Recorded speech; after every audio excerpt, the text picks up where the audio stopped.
আসসালামু আলাইকুম। উচ্চতর স্কেল পাচ্ছেন ১,২৭০ শিক্ষক।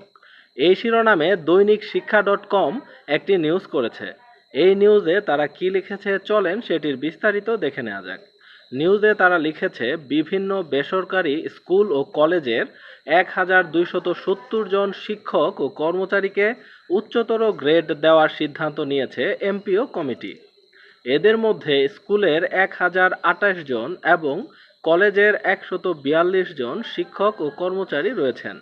বৃহস্পতিবার গত ১৯ সেপ্টেম্বর অনুষ্ঠিত এমপিও কমিটির সভায় সভাপতিত্ব করেন মাধ্যমিক ও উচ্চশিক্ষা অধিদপ্তরের মহাপরিচালক অতিরিক্ত দায়িত্বে থাকা অধ্যাপক এবিএম রেজাউল করিম। সভায় অংশ নেওয়া কর্মকর্তারা দৈনিক শিক্ষা .comকে জানান, উচ্চতর গ্রেড পাওয়া স্কুলের শিক্ষক কর্মচারীদের মধ্যে বরিশাল অঞ্চলের ২২৮ জন, চট্টগ্রামের ৮৭ জন, কুমিল্লার ৭২ জন, ঢাকার ৩১ জন, খুলনার ১৪২ জন, ময়মনসিংহের ১১৪ জন, রাজশাহীর ১৬১ জন, রংপুরের ২৪৫ জন এবং সিলেটের ৪৮ জন রয়েছে।